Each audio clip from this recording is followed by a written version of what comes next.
시편 119편 65절부터 75절까지 말씀을 제가 대신 봉독해 드리겠습니다.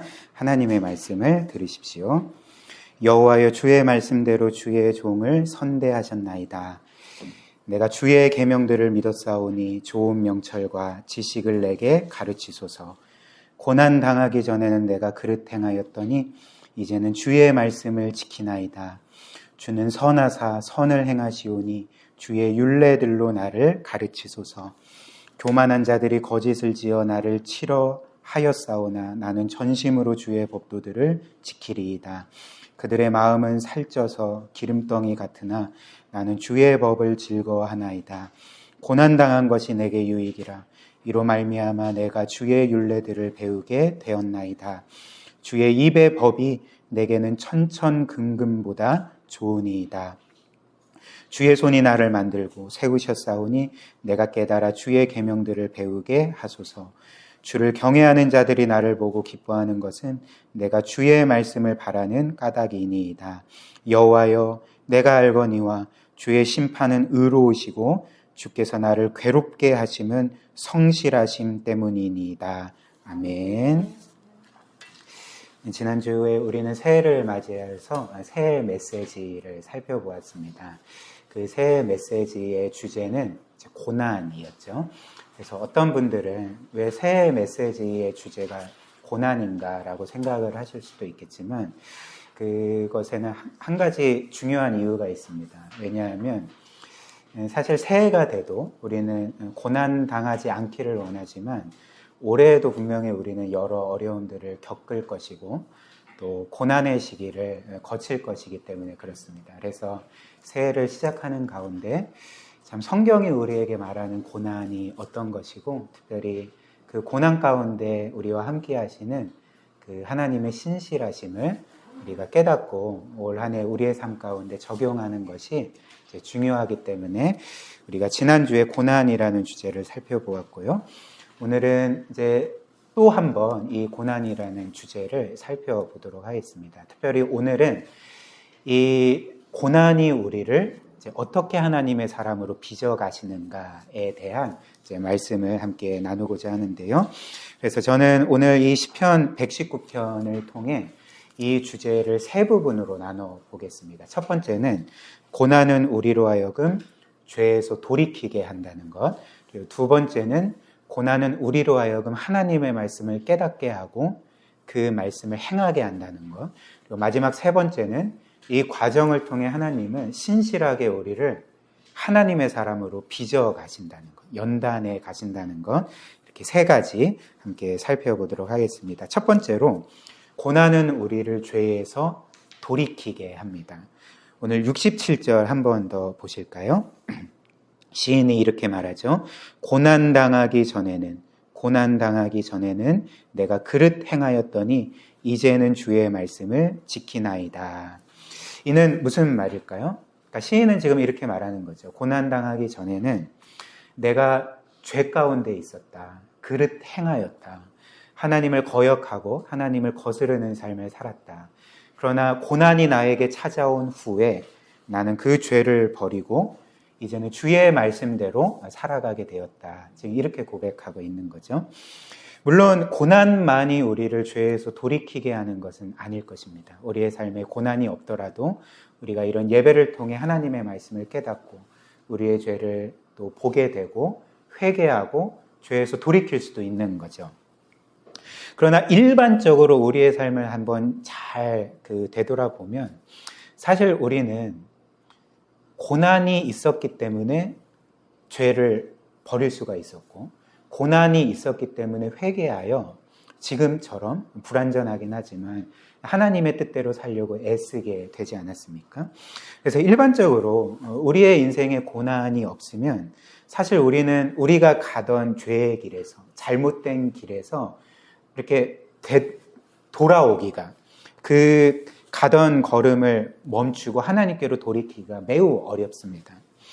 그렇다면 이 이유는 무엇일까요? 성경은 이에 대해서 우리에게 어떻게 말하냐면 우리 모두는 본성상 죄인이기 때문에 그냥 죄인이 아니라 어떤 면에서 심각한 죄인이기 때문에 이런 충격 요법이 없이는 우리가 가던 그 죄의 길에서 멈추고 하나님께로 되돌아오기가 힘들다는 것입니다.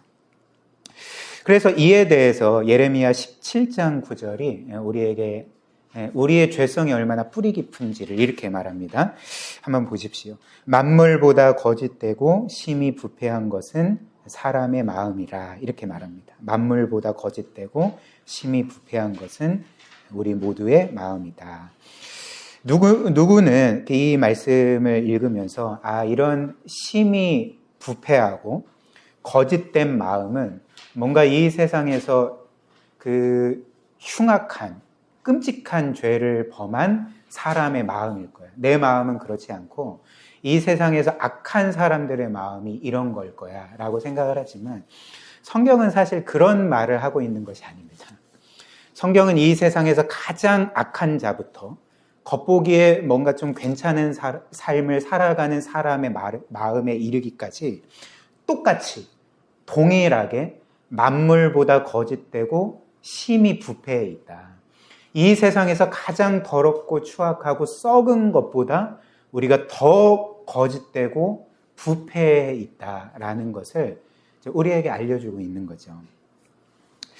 그리고 또 이에 대해서 예수님은 이런 말씀을 하신 적이 있는데요. 어떤 말씀이냐면 우리의 이런 썩고 부패한 마음에서 우리의 삶의 온갖 죄악들이 계속적으로 생산되어 간다 이렇게 말합니다. 그래서 마가복음 7장 20절부터 23절에 우리 주께서 이렇게 말씀하시죠. 또 이르시되 사람에게서 나오는 그것이 사람을 더럽게 하느니라. 속에서 곧 사람의 마음에서 나오는 것은 악한 생각, 곧 음란과 도둑질과 살인과 간음과 탐욕과 악독과 속임과 음탕과 질투와 비방과 교만과 우매함이니 이 모든 악한 것이 다 속에서 즉 사람의 마음에서 나와서 사람을 더럽게 하느니라 이렇게 말합니다. 이 또한 이 세상의 어떤 흉악범의 마음에서 일어나는 일을 묘사하는 것이 아니라 우리 모두의 마음에서 어떤 일이 일어나는지 우리의 마음 가운데 어떤 것들이 계속 생산되는지를 알려주는 말씀이 아닙니까? 그렇기 때문에 비유하자면 우리의 마음은 온갖 더러운 죄가 계속적으로 솟아나오는 아주 썩고 부패하고 냄새가 나는 샘과 같다는 거죠. 사랑하는 여러분, 예수님의 이런 말씀, 또 성경이 우리의 마음에 대해서 진단하는 이런 말씀이 어떤 면에서 우리에게 충격적으로 다가올 것입니다. 내 마음이 이렇다고. 그리고 사실 자신의 마음이 이렇다는 것을 지금까지 한 번도 본 적이 없고 깨닫지 못한다면 사실 그는 아직까지 자신이 어떤 존재인지 모르는 거죠. 하나님께서 한 번도 그의 실체를 보여주신 적이 없고 그 또한 깨달은 적이 없기 때문에 어떤 면에서 이런 말씀을 듣고 읽으면서 충격을 받는 것입니다. 그러나 사실 이런 모든 것들은 어떤 면에서는 충격적이지만 어떤 면에서는 늘 우리의 삶 가운데 보고 깨닫고 경험하는 바가 아닙니까? 따라서 성경이 우리에게 말하는 바가 무엇일까요? 이처럼 모든 사람은 본성상 죄인이고 그래서 그냥 가만히 놔두면 뭔가 스스로 선하고 올바른 길로 걸어갈 수 있는 존재가 아니라 우리는 끊임없이 죄의 길로 악한 길로 걸어갈 수밖에 없고 우리는 끊임없이 죄를 범하게 되어 있는 인생일 뿐이라는 것입니다. 물론 성경에 따르면 예수 그리스도를 믿고 우리가 성령으로 거듭날 때에 하나님은 우리 안에 새로운 본성을 심어주십니다. 그러니까 거듭난 자아를 우리의 심령 가운데 심어주시는 거죠. 그러나 그럼에도 불구하고 여전히 우리 안에는 옛 본성, 옛 자아, 여전히 죄로 인해 살아있는 그런 그 못된 자아가 있기 때문에 사실 그 구원받은 우리라 할지라도 하나님의 은혜가 아니라면 우리는 계속적으로 죄의 길을 갈 수밖에 없고 죄를 지을 수밖에 없는 사람들이라는 거죠. 그런데 이렇게 어찌됐든 가만히 놔두면 계속 죄의 방향으로 나아가고 죄를 짓고 죄를 좋아하고 죄 가운데 거하는 우리를 그 죄의 길에서 멈추게 하는 것, 그 죄의 가던 길에서 돌이키게 하는 것이 뭐라고 말합니까? 그러니까 고난이라고 말하는 거죠. 그 충격요법이라고 말하는 것입니다. 사실 한번 생각을 해보십시오. 우리가 과거든지 지금이든지 죄의 길을 걸을 때, 계속 그 죄의 길로 나아가고 죄 가운데 거할 때 우리는 왜 계속 죄의 길을 걷고 죄 가운데 거하게 되는 걸까요? 그 죄가 우리에게 주는 기쁨과 만족 때문에 우리는 계속 죄를 짓고 죄의 길을 가고 죄 가운데 거하는 것 아닙니까? 만약 이 죄를 지을 때 그 죄가 우리에게 기쁨이 아니라 고통만 준다면, 죄를 지을 때마다 뭔가 심각한 고통을 경험하게 되고 뭔가 좌절과 절망을 경험하게 되면 사실 이 세상에 그 죄를 기뻐할 수 있는 사람이 한 사람도 없을 것입니다. 그러니까 죄의 낙으로 인해서 우리는 계속 죄의 길을 가는 거죠. 그래서 이런 식으로 우리는 어떤 면에서 늘 죄에 취해 있고, 그리고 죄의 낙이 주는 그 상황 가운데 우리는 죄로 인해서 영적으로 잠들어 있는데, 이제 그런 상태를 깨우는 것, 거기에서 우리를 뭔가 정신 차리게 하는 것, 그래서 우리로 하여금 죄를 버리고 하나님께로 나아가게 하는 것이 바로 이 고통이라는 거죠. 그래서 이런 이유로 C.S. 루이스는 이런 말을 했거든요.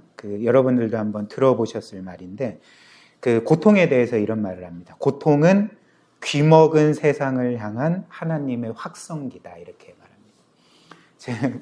죄로 인해서 그 어떤 하나님의 음성도, 그 어떤 하나님의 경고도 듣지 못하는 사람들을 향해서 이 고통이 정신 차리게 만드는 하나님의 확성기라는 거죠. 또 다른 예를 한번 들어볼까요? 이런 식으로 한번 우리가 생각을 해봅시다. 어떤 사람이 술에 진탕 취해서 거의 혼수 상태가 되어서 이렇게 비틀거리면서 절벽 쪽으로 걸어가고 있다고 한번 생각을 해보십시오. 근데 여러분들이 그 사람을 발견한 거예요. 그러면 여러분들이 어떤 그 행동을 취하시겠습니까? 그냥 이제 내버려두는 거 아니라 이제 그냥 방치해버리면 큰일 나잖아요. 그러니까 일단은 큰 소리로 외치겠죠. 이봐요. 지금 당신이 걸어가고 있는 방향이 절벽 쪽이에요. 당신이 계속 걸어간다면 당신은 낭떠러지에서 떨어져서 죽을 것입니다 하면서 어찌됐든 큰 소리로 경고하지 않겠습니까? 근데 이 사람이 어찌됐든 거의 그냥 혼수 상태로 비틀거리면서 절벽적으로 나아가니까 우리의 외침이 귀에 들어오지를 않는 거예요. 그래서 계속 절벽적으로 걸어가고 있다면 여러분들이 어떻게 하시겠습니까? 이제 그냥 큰 소리로 경고만 하는 것이 아니라 급하게 달려가서 어찌됐든 그 사람이 뒤통수를 한번 세게 갈기든지, 아니면 그래도 정신 못 차리고 계속 절벽적으로 향해 걸어간다면 이제 뒷덜미를 강하게 잡고 내동댕이 쳐서 이제 정신 차리게 만들지 않겠습니까? 그러니까 마찬가지로 우리 또한 죄에 취해서, 죄가 우리에게 주는 그 낙 때문에, 기쁨 때문에 깊이 영적으로 잠들어 있을 때에 하나님께서 우리의 뒤통수를 세게 갈긴다는 표현이 좀 그렇네요. 아무튼 우리의 뒷덜미를 세게 잡으셔서 내동댕이 치시는 것이 바로 우리에게 시시각각 그렇게 허락하시는 그 고통이라는 것입니다. 그러니까 하나님이 우리에게 허락하시는 고통이 이런 역할들을, 이런 기능들을 한다는 거죠. 그래서 한번 생각을 해보십시오. 만약 우리가 이렇게 죄의 길을 가고 죄 가운데 거하고 죄가 우리에게 주는 기쁨과 낙에 취해서 영적으로 깊이 잠들어 있어서 그런 영적인 절벽 쪽으로 인사불성이 돼서 계속 걸어가고 있다는, 그래서 파멸의 이를 위기 가운데 있을 때에 하나님이 우리를 그냥 내버려 두신다는, 여전히 우리의 삶에 아무 일도 일어나지 않고 여전히 늘 기쁘고 평안하진 않겠죠. 어쨌든 뭔가 죄가 주는 낙에 의해 취해져 있고, 그리고 우리가 행하는 모든 죄된 삶 가운데 뭔가 열매가 맺히고 뭔가 평탄하게 되면 우리는 어떻게 될까요?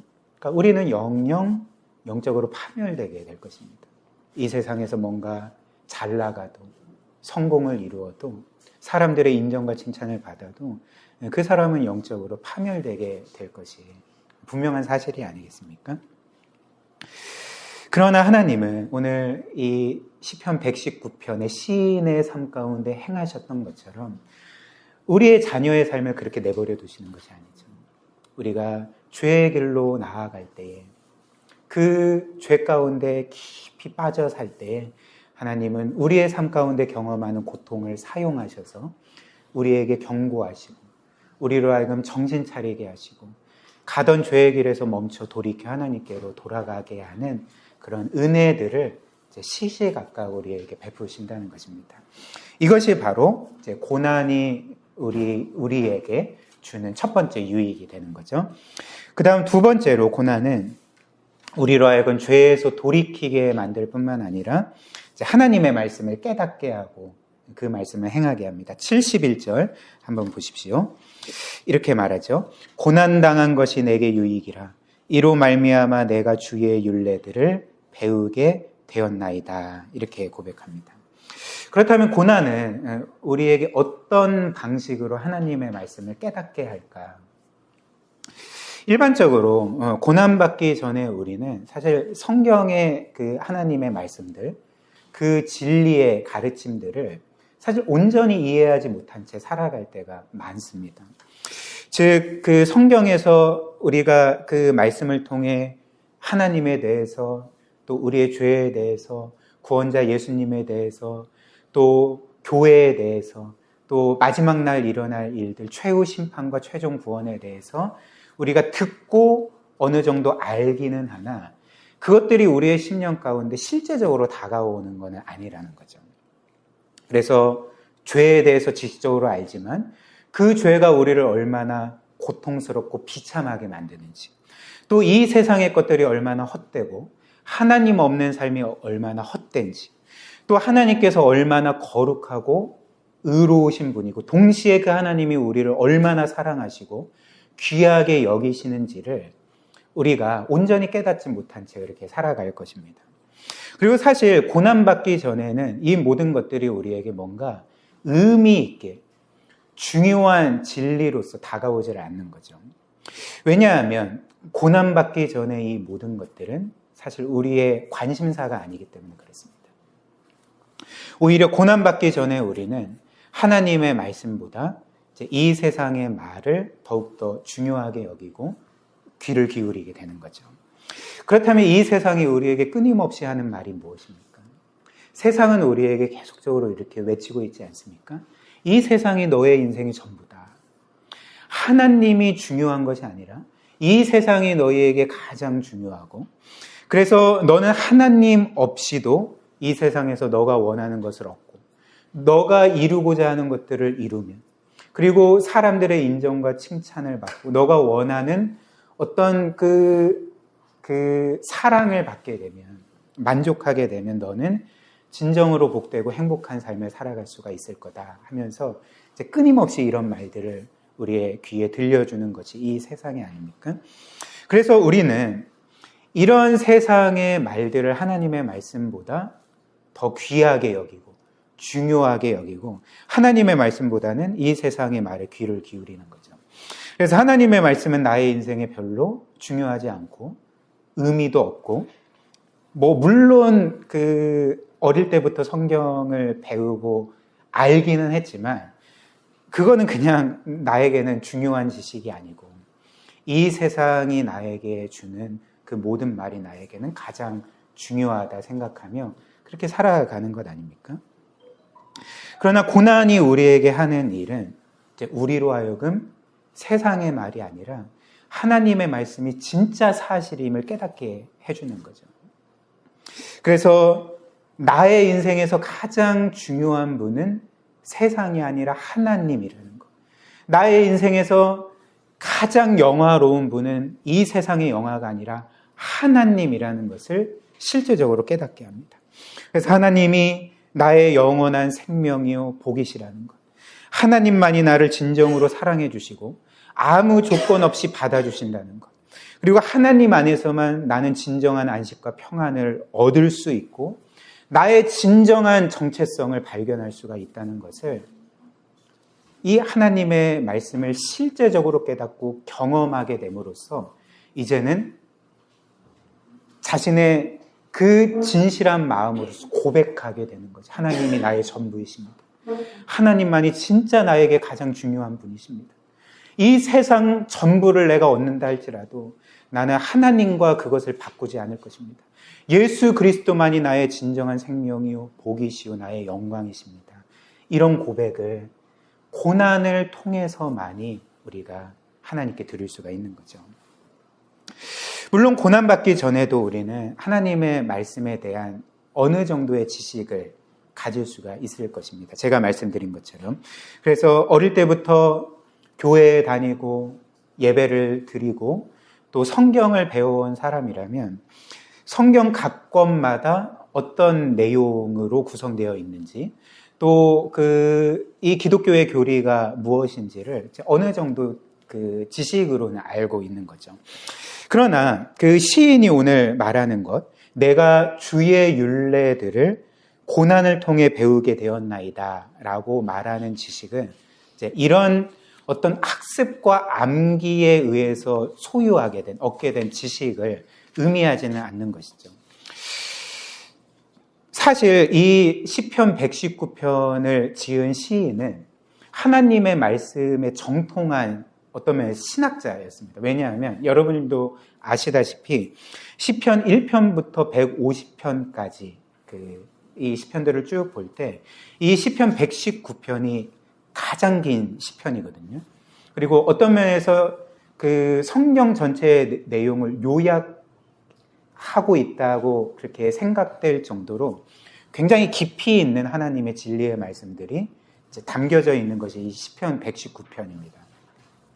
그런데 이런 시편을 지은 시인이라면 이미 하나님의 말씀에 대해서 너무나도 잘 알고 있고 깊이 알고 있고 정통한 사람이라는 거죠. 근데 지금 이런 시인이 뭐라고 고백하고 있습니까? 내가 고난을 통해 하나님의 말씀을 배우게 되었습니다. 내가 고난을 통해 하나님의 말씀을 비로소 깨닫게 되었습니다. 라고 말하고 있는 거죠. 그렇다면 지금 이 시인이 깨달았다는 것, 진정으로 이해했다고 말하는 이 하나님의 말씀에 대한 지식이 무엇입니까? 제가 말씀드린 것처럼 단순한 학습과 암기로 인해서 얻은 지식이 아니라 고난을 통해서 실제적으로 깨달은, 실제로 경험하게 된, 그래서 자신의 온 마음을 다해 고백하며 하나님을 찬양하게끔 된 그 살아있는 하나님의 말씀의 지식을 가리켜서 내가 고난을 통해 하나님의 율례를 깨닫게 되었습니다. 라고 고백하고 있는 것입니다. 그래서 바로 이 살아있는 지식이 그의 심령을 변화시켰고 그로 하여금 하나님의 말씀을 정말 가장 중요하게 여기면서 순종하게 만들었던 것입니다. 그래서 시인이 이렇게 말하는 거죠. 72절 한번 보십시오. 이렇게 고백합니다. 주의 입의 법이 내게는 천천 금은보다 좋으니이다.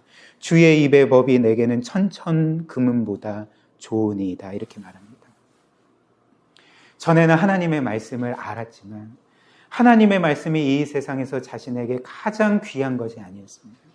오히려 그의 고백처럼 이 세상의 천천 금은이 어떤 면에서 하나님의 말씀보다 더 가치 있게 다가왔고 더 소중하게 다가왔고 자신의 인생을 진정으로 복되고 행복하게 만들 것처럼 생각되었을 것입니다.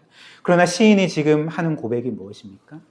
이제는 이 하나님의 말씀이 이 세상의 모든 보화보다 천천 금은보다 부귀영화보다 비교할 수 없을 정도로 영화롭습니다. 아름답습니다. 탁월합니다. 이 하나님의 말씀이 그 어떤 것보다 나에게는 달콤합니다. 이 세상의 가장 단 송이꿀보다 나에게 더 달콤하고 감미로운 것으로 다가옵니다. 이 고백을 누구만 할 수 있을까요? 그러니까 고난을 통해 하나님의 그 역사하심을 통해 하나님을 진정으로 만난 사람만이, 하나님의 영광을 진정으로 경험한 사람만이 그렇게 드릴 수 있는 고백이지 않겠습니까? 이 고백을 이 시인은 고난을 통해 할 수가 있었고, 그래서 이후에 그가 고백하는 것처럼 이제는 진정으로 하나님의 말씀을 따라 살 수 있는 사람으로서 이렇게 변화되게 된 거죠. 그래서 세 번째로 이 고난은 이런 모든 과정을 통해, 즉 고난을 통해 죄에서 돌이키고, 고난을 통해 하나님의 말씀을 깨닫게 되고, 고난을 통하여서 영적인 변화를 경험하게 됨으로써 이 모든 과정을 통해 그가 이제 점점 하나님의 사람으로 연단되어져 가고 빚어져 가게 되는 거죠. 그리고 이를 가장 잘 보여주는 예 중에 하나가 여러분들이 잘 아는 구약의 욥입니다. 우리가 알다시피 욥은 당대의 의인이라 불리는 사람이었고, 그리고 어떤 면에서 그 당시에 참 모든 사람들보다 경건하고 또 하나님을 온전히 예배하고 섬기는 사람이었습니다. 그러나 어느 날 이유도 까닭도 알지 못하는 고난이 그의 삶 가운데 찾아왔고, 그래서 자신뿐만 아니라 온 가족이 심각한 고난을 겪게 되었던 거죠. 그런데 그 욥은 굉장히 큰 혼란에 빠지게 되었습니다. 왜냐하면 나는 지금 나의 삶을 돌아볼 때 내가 이런 고난을 당할 정도로 죄를 지은 적이 없는 것 같은데, 나는 늘 하나님을 경외하고 하나님을 예배하고 최선을 다해 하나님을 섬기려고 애썼는데 왜 나의 삶에 이런 고난이 찾아왔을까? 나는 왜 이런 정말 무지막지한 고난 가운데 고통을 받아야 되는가? 혼란에 빠졌던 거죠. 그래서 그가 어떻게 했을까요? 그러니까 자기의 의로움을 하나님께 항변하기 시작한 거죠. 그것도 아주 어떤 면에서 세련되게, 뭔가 여전히 하나님을 경외하는 자처럼 이렇게 하지만 사실 화가 났던 것입니다. 나한테 어떻게 이럴 수가 있습니까? 나같이 의로운 자를 어떻게 이렇게 함부로 대하실 수 있습니까? 하나님께서 나의 의로움을 모르십니까? 라고 항변했습니다. 그러나 욥이 결국 이 고난을 통해서 시인이 말하는 것처럼 하나님의 말씀을 깨닫게 된 거죠. 그리고 하나님의 말씀에 그 빛에 비추어서 자기 자신을 진정으로 보게 되었습니다. 그때 욥의 그 고백이 어떤 것인지 기억하십니까? 욥기 23장 10절에 욥이 이렇게 고백을 하는 거죠. 그러나 내가 가는 길을 그가 아시나니 그가 나를 단련하신 후에는 내가 순금같이 되어 나오리라. 그가 나를 단련하신 후에는 내가 순금같이 되어 나오리라. 욥은 지금 내가 고난을 통해서 단련되고 연단되어서 하나님 앞에 순금같이 서게 될 것입니다. 이렇게 고백하고 있습니다. 근데 이 욥의 말을 바꿔 말하면 무엇을 우리에게 보여주겠습니까? 어떤 것을 의미할까요?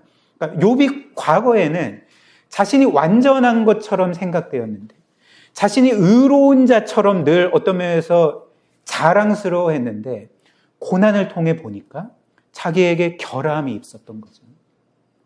영적인 심각한 결함이 있었고, 숨겨진 죄가 있었고, 그리고 교만함이 있었고, 자기 의가 있었던 것입니다. 그런데 고난을 통해 하나님은 이 모든 것들을 불같이 연단하셔서 결국 자신을 전과는 비교도 할 수 없는 순금과 같은 사람으로서 세우실 거다, 이렇게 고백하고 있는 거죠. 즉 욥 또한 고난을 통해 비로소 자기의 진정한 모습을 보게 되고 오히려 하나님의 사람으로 이렇게 연단되고 빚어져 가게 되었던 것입니다. 그런데 욥은 당대의 의인이었지만 이런 고난을 통해 연단을 받았다면 우리는 사실 의인도 아닌데, 우리는 욥처럼 대단하고 훌륭한 사람도 아닌데, 그렇다면 우리는 더욱더 하나님의 그 손길에 의해서 연단되어야 하지 않겠습니까? 그러니까 하나님께서는 당연히 고난을 통해 욥에게 행하신 일을 우리에게도 행하신다는 거죠. 우리의 삶 가운데 여전히 계속적으로 그 일들을 행하고 계시다는 것입니다.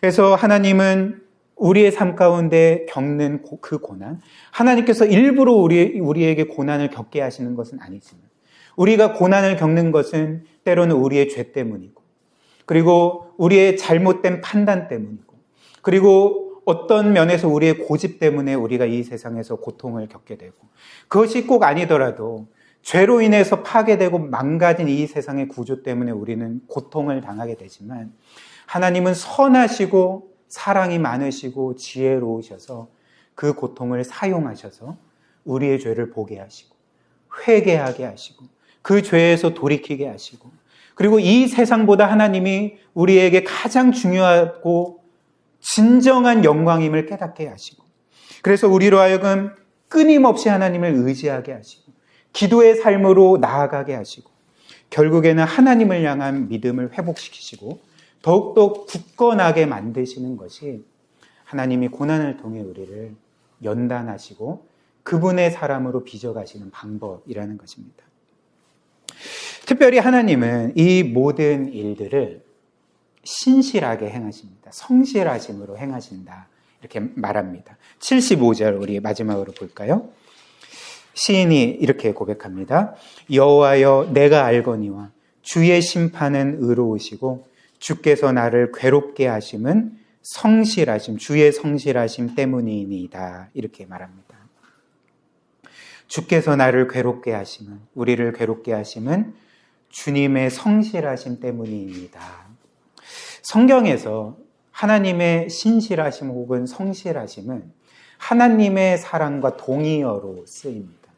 왜냐하면 하나님은 그분의 사랑으로 우리를 늘 신실하게 끝없이 사랑해 주시고 늘 우리를 은혜로 대해 주시고 그분이 우리에게 주신 구원의 약속을 따라서 결국 우리를 구원하시고 가장 큰 영광으로 인도하시기 때문에, 그것을 실패함 없이 신실하게 이루시기 때문에 성경에서 하나님의 신실하심, 성실하심은 하나님의 사랑과 정확히 일치한다는 거죠. 그런데 오늘 시인이 어떤 면에서 우리에게 이해하기 힘든 굉장히 놀라운 그 고백을 하고 있지 않습니까? 뭐라고 고백합니까? 주께서 나를 괴롭게 하심은 주님의 성실하심 때문입니다, 라고 고백을 하고 있는 거죠. 내가 이렇게 고난을 당하는 것, 내가 이렇게 괴로운 것이 하나님의 신실하심이라고, 하나님의 사랑 때문에 내가 지금 고난을 당하고 괴로움을 당하고 있다고, 그러니까 어떤 면에서 이해가 되지 않는 말씀일 것입니다. 사실 우리는 이 세상에서 고난을 당하고 그 고난이 끝나지 않을 때에 보통 어떻게 생각합니까? 그래, 하나님은 나를 사랑하시지 않는 게 분명해요. 사랑하시더라도 뭔가 나에게 지금 화가 나 계신 것 같아. 혹은 하나님께서 지금 나를 그냥 내버려 두시는 것 같아. 라는 생각을 어쩔 수 없이 하게 되지 않겠습니까? 그러나 오늘 시인이 우리에게 알려주는 바가 무엇입니까? 그러니까 우리가 고난 당하는 것, 그리고 그 고난이 끝나지 않고 인생 계속적으로 끝나지 않고 이어지는 그 이유 자체가 하나님이 사랑이 없으시기 때문이 아니라 오히려 우리를 향한 하나님의 사랑 때문에, 신실하심 때문에 하나님은 우리를 괴롭게 하신다는 거죠. 즉 하나님은 우리를 사랑하시기 때문에 우리의 인생을 가만 놔두지 아니하시고 우리를 사랑하시기 때문에 때로는 우리를 괴롭게 하신다는 것입니다. 사랑하는 여러분, 2023년도 새해를 시작하면서 제가 설교 초반에 말씀드린 것처럼 우리의 늘 되풀이되는 소망이 있지 않습니까? 그래, 올해는 행복만 가득하면 좋겠어.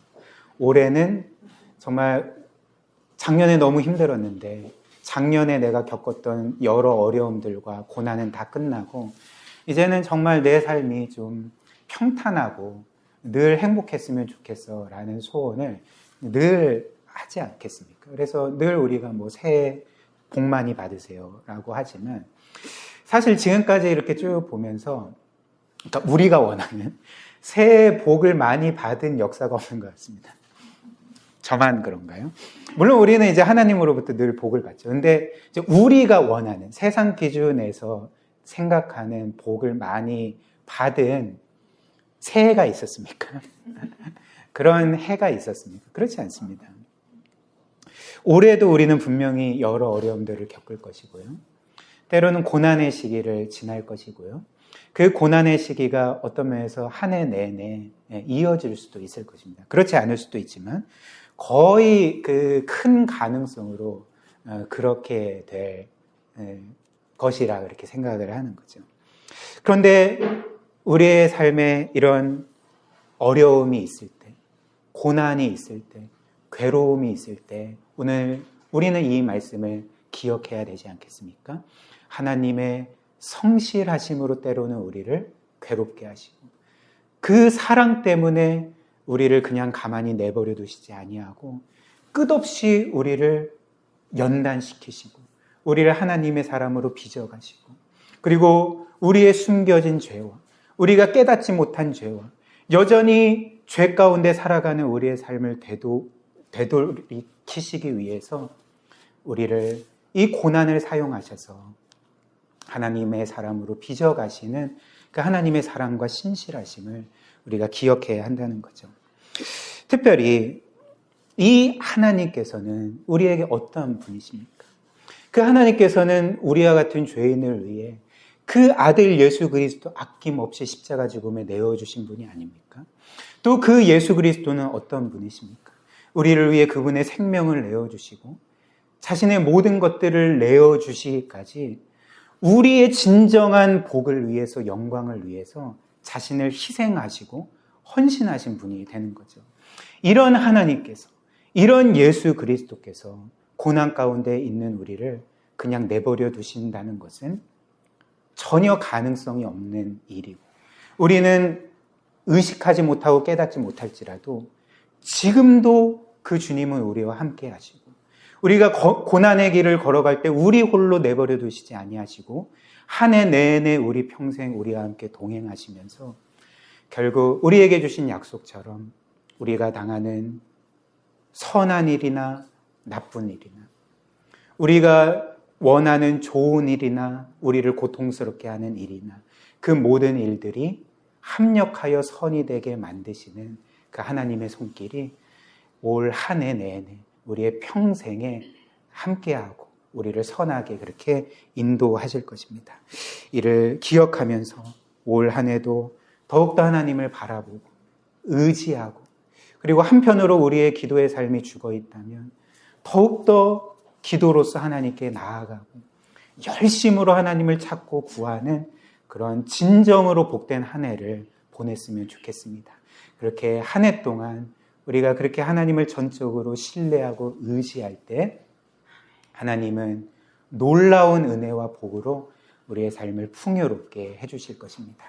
이런 은혜가 우리 사랑하는 모든 지체들의 삶 가운데 풍성하게 임하기를 주님의 이름으로 축복합니다.